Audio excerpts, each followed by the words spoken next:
আপনি কি হরিদ্বার যাওয়ার কথা ভাবছেন বা হরিদ্বার ঘুরতে যাওয়ার প্ল্যান করছেন? তাহলে এই ভিডিওটা আপনার জন্য বেস্ট হতে পারে। কারণ এই ভিডিওতে আমি আপনাদেরকে বলবো আপনারা হরিদ্বার কিভাবে যাবেন, কোথায় থাকবেন হরিদ্বারে ও হরিদ্বারের কোন কোন জায়গা ঘুরে দেখবেন।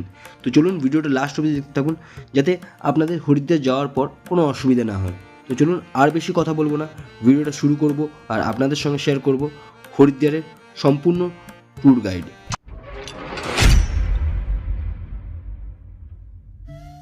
সবার প্রথমে বলি আপনারা হরিদ্বার কীভাবে পৌঁছাবেন।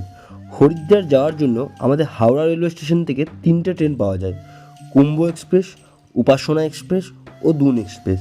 তার মধ্যে দুন এক্সপ্রেস প্রত্যেক দিনই পাওয়া যায়। কুম্ভ এক্সপ্রেস শনি, রবি, সোম, বুধ ও বৃহস্পতিবার দিন পাওয়া যায়। আর উপাসনা এক্সপ্রেস মঙ্গলবার দিন ও শুক্রবার দিন পাওয়া যায়। ট্রেনের ভাড়া হচ্ছে স্লিপার আপনাদের পড়বে 665 টাকা করে পার হেড ও এসিতে 1735 টাকা করে পার হেড। আপনারা এই 3টে ট্রেনের মধ্যে যে কোনো একটা ট্রেন ধরে আপনারা হরিদ্বার পৌঁছে যেতে পারবেন। হরিদ্বার তো আপনি পৌঁছে গেলেন, এবার হয়তো ভাবছেন হরিদ্বারে থাকবেন কোথায়। চিন্তা নেই, আমি বলে দিচ্ছি। হরিদ্বার রেলওয়ে স্টেশনের বাইরে থেকে একটা 20 টাকা দিয়ে অটো বা টোটো করে আপনি সোজা চলে আসবেন মতিবাজারে। মতিবাজারে অনেক হোটেল পেয়ে যাবেন, ভাড়া পড়বে 1000 থেকে 1500 টাকা করে। আর এই মতিবাজারে থাকতে বলার একটাই কারণ, এখান থেকে গঙ্গার ঘাট খুবই কাছে। হরিদ্বার কিভাবে পৌঁছাবে ও হরিদ্বারে কোথায় থাকবে এইগুলো তো তোমরা জানলে। এবার বলি চলো তোমরা হরিদ্বার পৌঁছানোর পর কী কী করবে। হরিদ্বার পৌঁছানোর পর সবাই গঙ্গা স্নান করেই, আর গঙ্গা স্নান করার জন্য হরিদ্বার শহরে অনেক ঘাট আছে, কিন্তু তার মধ্যে সবচেয়ে সেফ যে ঘাটটা হচ্ছে সেটা হচ্ছে হারকিপড়ি ঘাট। কারণ এই ঘাটে জলের প্রেশার খুব বেশিও থাকে না ও খুব কমও থাকে না, এইখানে খুব সেফলি চান করা যায়।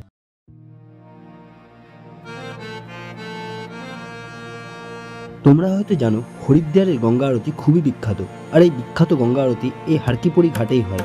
তো তোমরা যারা যারা হরিদ্বার যাবে এই গঙ্গা আরতি দেখতে কিন্তু ভুলো না। আরতির টাইমিং হলো বিকেল 5টা থেকে 7টা অবধি শীতকালের জন্য, ও গরমকালে বিকেল 5:30 থেকে 7:30 অবধি হয়। তোমরা চেষ্টা করো আরতির টাইমিংয়ের আধ ঘন্টা আগে যাওয়ার, তাহলে আমার মতন সামনের থেকে আরতিটা দেখতে পাবে।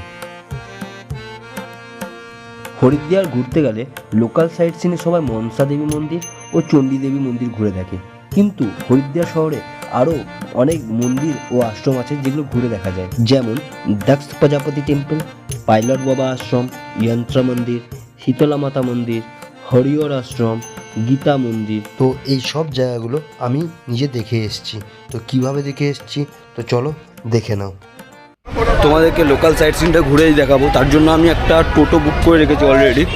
যেই টোটোটা বুক করেছিলাম সে চলে এসছে, আর আমিও চেপে পড়েছি তাতে, আর বেরিয়ে পড়েছি ঘুরতে। তো রাইট নাও আমি এখন আছি হচ্ছে দক্ষ প্রজাপতি টেম্পল, যেটাকে পার্বতীর ঘর বলা হয়। এইখানে এটা হচ্ছে মহাদেবের শ্বশুরবাড়ি, আর এইখান থেকে 51টা সতীপীঠের সৃষ্টি হয়েছিল। তো চলো ভিতরে মন্দিরটা গিয়ে তোমাদেরকে ঘুরিয়ে দেখায়। আর হ্যাঁ, যদি তোমরা আগে এসে থাকো এখানে কমেন্টে বলতে ভুলো না।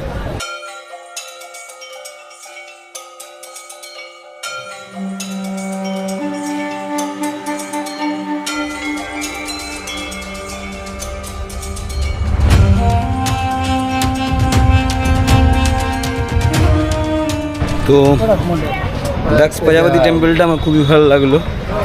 তো তোমরা যারা যারা হরিদ্বার আসবে একবার এসো। এটাও আমি দাঁড়িয়ে আছি হচ্ছে মহায়োগী পাইলট বাবা আশ্রম হরিদ্বারে। তো ভিতরে যাব আর তোমাদেরকে দেখাবো এই আশ্রমটা কীরকমভাবে সাজিয়ে তুলে হয়েছে আর মানে কী কী আছে ভিতরে। তো চলো ভিতরে যাই আর তোমাদেরকে দেখাই।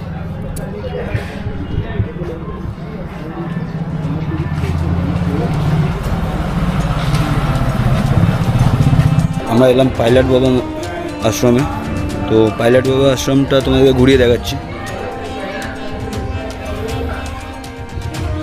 অনেকটা সেই ওমকারেশ্বর মন্দির গেছিলাম না উড়িষ্যাতে, ওই রকম টাইপের, খুব সুন্দর, খুব সুন্দর। তো এটা হচ্ছে যন্ত্র মন্দির।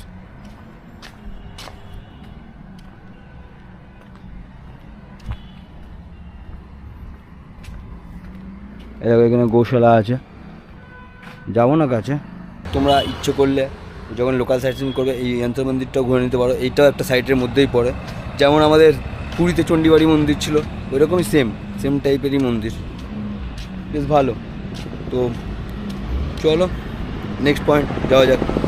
আর এই যে ভাইটাকে দেখতে পাচ্ছ, এই ভাই আমাকে ঘুরাচ্ছে পুরো हरिद्वार शहरটাকে। तो भैया आपका नाम बता दो। मेरा नाम शिवम सिंह है। अच्छा, हमारा वेस्ट बंगाल से कोई भी आदमी आएगा तुम घुमा दोगे ना? हाँ हाँ बिल्कुल। ठीक है चलो, अब कहाँ घुमा रहे हो मुझे? अब लेके चल रहे हैं आपको शीतला माता मंदिर। শীতলা মাতা মন্দির। তো আমাকে এখন নিয়ে যাচ্ছে হচ্ছে হরিদ্বারে শীতলা মাতা মন্দিরে। তো চলো শীতলা মাতার মন্দিরটা ঘুরে আসি। এখন এসছি হচ্ছে আমরা হরিহর আশ্রমে। তো হরিহর আশ্রমটাকে তোমাদেরকে ঘুরিয়ে দেখাবো। তো চলো ভিতরটা দেখো। এখানে ঢোকার সাথে সাথে তোমার ডান দিকে মানে জুতো রাখার লকার পেয়ে লকার মানে স্ট্যান্ড আছে, জুতো রাখে তারপর তোমরা ভিতরে ঢুকতে পারো। দেখো আমি এখানে সাইডে রাখবো।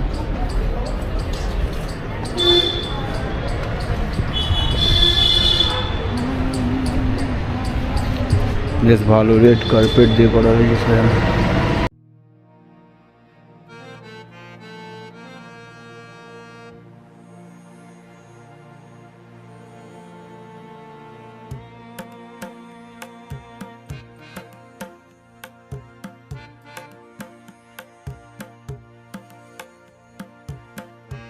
তো হরিহর আশ্রম ঘোরার পর আমরা এখন যাচ্ছি গীতা মন্দির।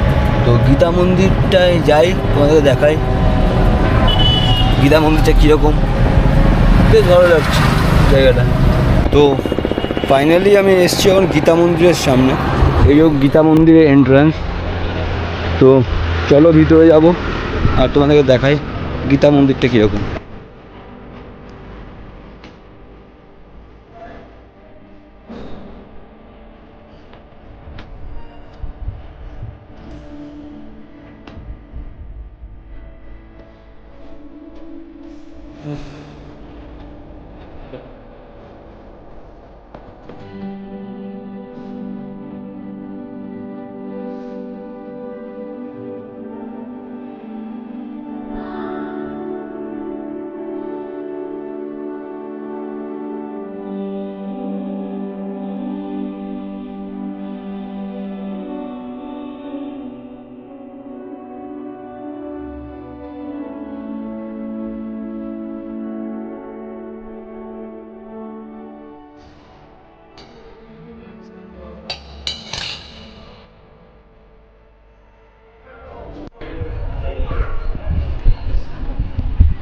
প্রত্যেকটা মন্দির দেখার মতন এখানকার, মানে অসুন্দর শান্তির জায়গা না, কি বলবো।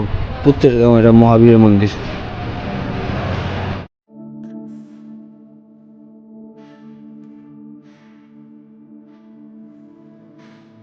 হরিদ্বারের লোকাল সাইট সিনের ভিডিওটা তোমাদের কেমন লাগলো আমার কমেন্টে বলতে ভুলো না। যদি ভালো লেগে থাকে তাহলে ভিডিওটাকে লাইক করো। আর হ্যাঁ, তোমরা অনেকেই আছো যারা ভিডিও দেখো কিন্তু চ্যানেলটা সাবস্ক্রাইব করতে ভুলে যাও।